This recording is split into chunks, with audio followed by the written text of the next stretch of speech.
The courtroom lights buzz. Judge Marilyn Milian's gavel sits ready. William breathes deep. Jim fidgets with papers.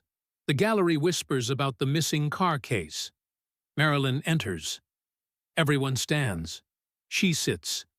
The gavel bangs once. "This is about a car that went poof," she says. William nods fast. Jim shakes his head no. "Mr. Snell says his car got towed legally. Then it vanished from your lot, Mr. Aurelio. Gone. Like magic." She stares at Jim.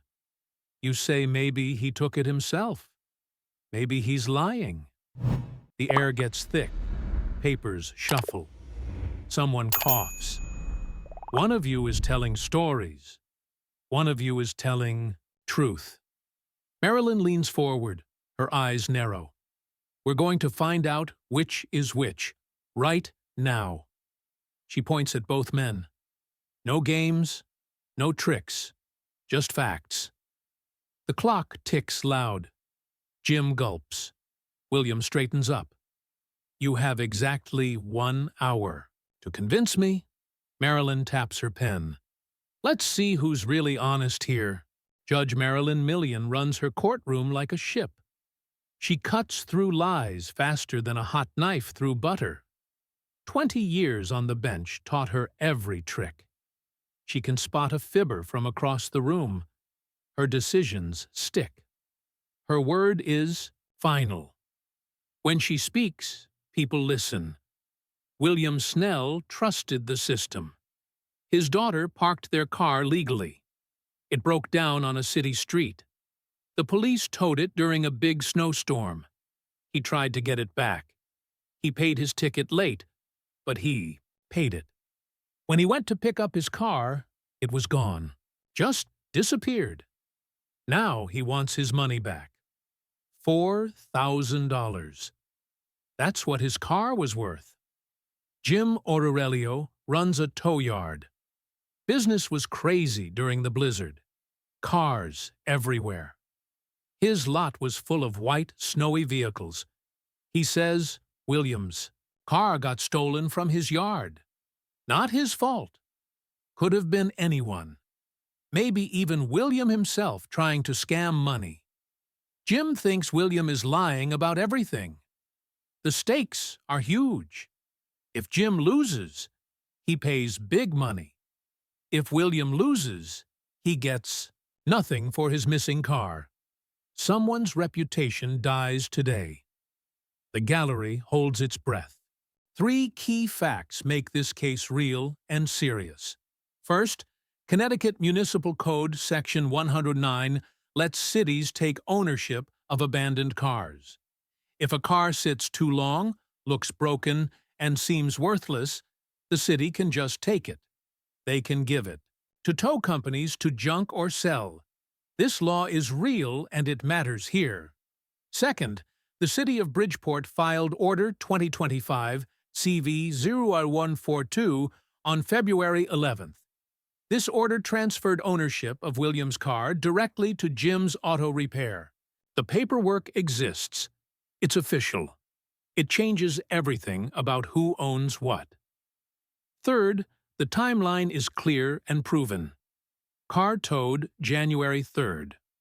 William paid his ticket February 1st. Car reported stolen February 15th.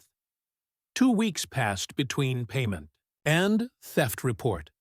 That's a long time for a car to sit unprotected. These facts aren't opinions. They're documented. They're in black and white. Judge Marilyn has the papers right in front of her. No one can argue with written proof.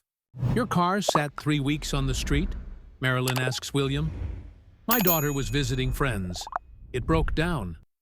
3 weeks is a long time. "We had 2 big blizzards. Streets were blocked." Marilyn rolls her eyes. "The whole world stopped moving." "For 3 weeks?" "No, but how much was your towing ticket?" "I don't remember exactly." "You don't remember? It was your car," Jim jumps in. "He didn't want to pay the full amount." "That's not true. William snaps. Your secretary told him to negotiate, Marilyn says to Jim. She never said that. She said, talk to me if you want to discuss it. So you left. Your car there to save money? Marilyn asks William, just for a day or two. Then why didn't you come back for 2 weeks? He was on vacation. At the Super Bowl, Jim shakes his head hard. I was working every day. Your secretary said you were gone. She was wrong. Someone's lying here, Marilyn says coldly. William's face gets red. I'm not a liar. Then why did you wait so long? She demands. The blizzards. Stop with the blizzards. Other people manage to live their lives. Jim crosses his arms. He's making excuses. You lost my car, William shouts. You abandoned it. Jim fires back.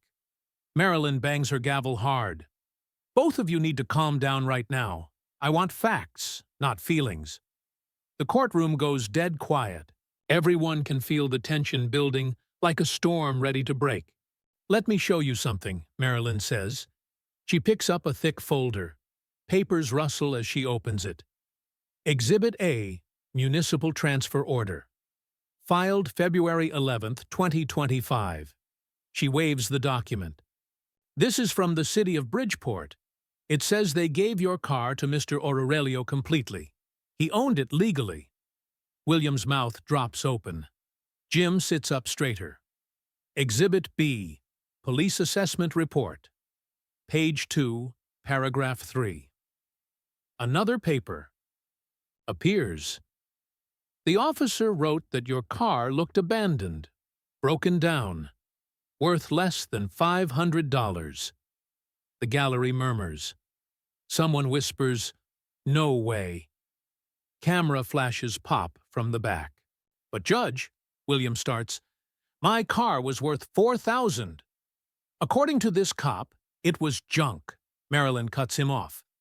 She reads directly from the report. Quote, vehicle appears inoperable, rust visible, tires flat, estimated value under Diabai Dorsey, statutory limit. Silence fills the room like thick fog. You could hear a pin drop. Jim nods slowly. That's what I'm saying. The city gave it to me. But you reported it stolen, Marilyn points out. If you owned it, how could it be stolen from you? Jim's confident look melts away. His mouth opens, but no words come out. That's the million-dollar question, isn't it? Marilyn says with a cold smile. Papers shuffle loudly. The court reporter's fingers fly over her machine. Gallery members lean forward in their seats. Someone's phone buzzes. A chair creaks. Counselor, Marilyn says to no one in particular, this just got very interesting. The killer flip line hangs in the air. You can't steal something from someone who legally owns it, unless they're lying about how they lost it. Jim starts sweating. His hands shake as he shuffles through his papers. I mean, the city said I could... Could what? Marilyn's voice turns ice cold. Own the car or report it stolen. Pick one. Both? Jim squeaks. The gallery gasps. Someone laughs nervously. Judge Marilyn's eyebrows shoot up to her hairline. Both? She repeats. You owned the car legally, but also got it stolen from you illegally? That's your story? Jim's face turns bright red. Well, technically. There's no technically here, sir. Either you owned it or you didn't. Marilyn leans back in her chair. Her tone softens but stays sharp. Either someone stole your property or they didn't. William sits up straighter. Hope creeps into his eyes.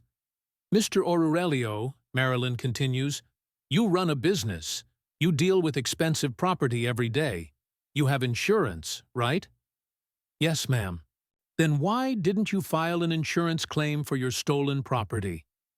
Jim's mouth opens and closes like a fish. No sound comes out.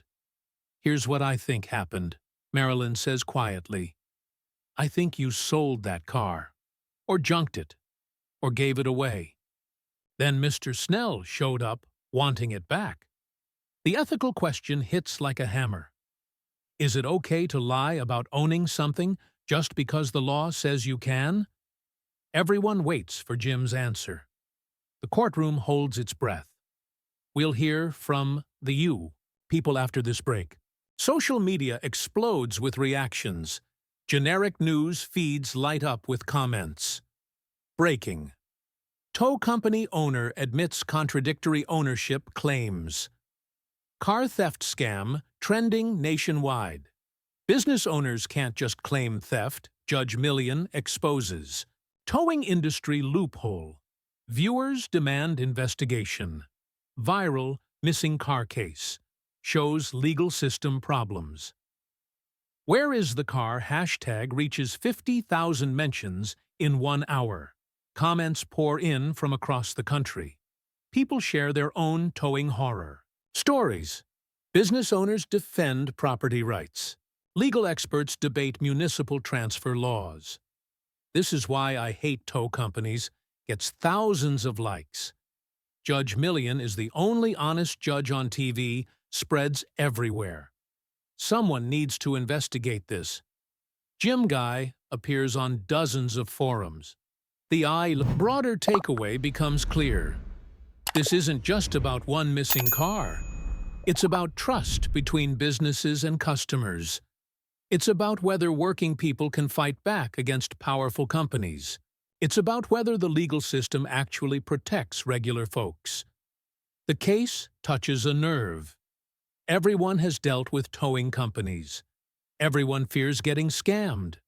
Everyone wants justice when businesses lie. The public demands answers.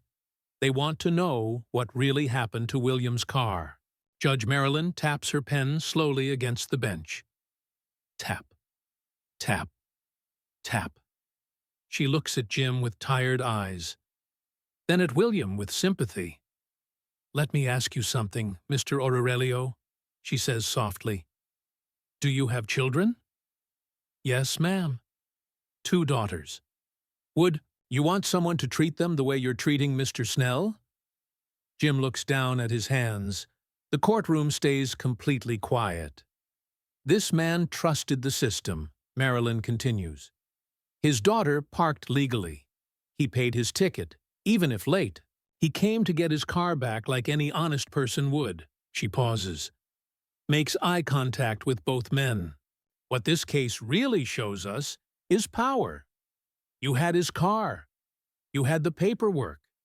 You had all the advantages. Her voice gets stronger.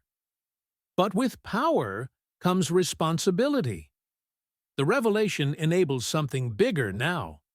If Jim lied about this, what about other customers? How many other cars disappeared? How many other people got cheated? The stakes just got enormous. This could destroy Jim's entire business. This could change how towing companies operate everywhere. "Here's what we're going to do," Judge Marilyn announces. "I'm ordering a brief recess. Mr. Aurelio, you have 15 minutes to decide if you want to change your story." Jim nods shakily. "During that time, I want you to think very carefully about perjury laws. Think about insurance fraud. Think about your business license." Her words hit like hammer blows. "Mr. Snell, you stay right here. We're not done with your case." The bailiff stands up. All rise for a 15-minute recess. As people file out, Marilyn stays seated. She reviews the exhibits again. Her mind works through the legal possibilities. When court resumes, she'll make Jim choose. Tell the truth about what happened to the car, or face serious consequences for lying under oath. The decisive scene approaches fast. Jim must decide: confess to selling the car illegally, or keep lying and risk criminal charges. William waits nervously. His entire case depends on what Jim decides to admit. The next few minutes will determine everything. Court resumes. Judge Marilyn looks directly at both men. Her voice carries the weight of 20 years on the bench. The law isn't about who talks loudest or who has the best paperwork. The law is about truth. It's about protecting people who follow the rules and punishing people who break them. She pauses to let that sink in. Mr. Snell, you made mistakes.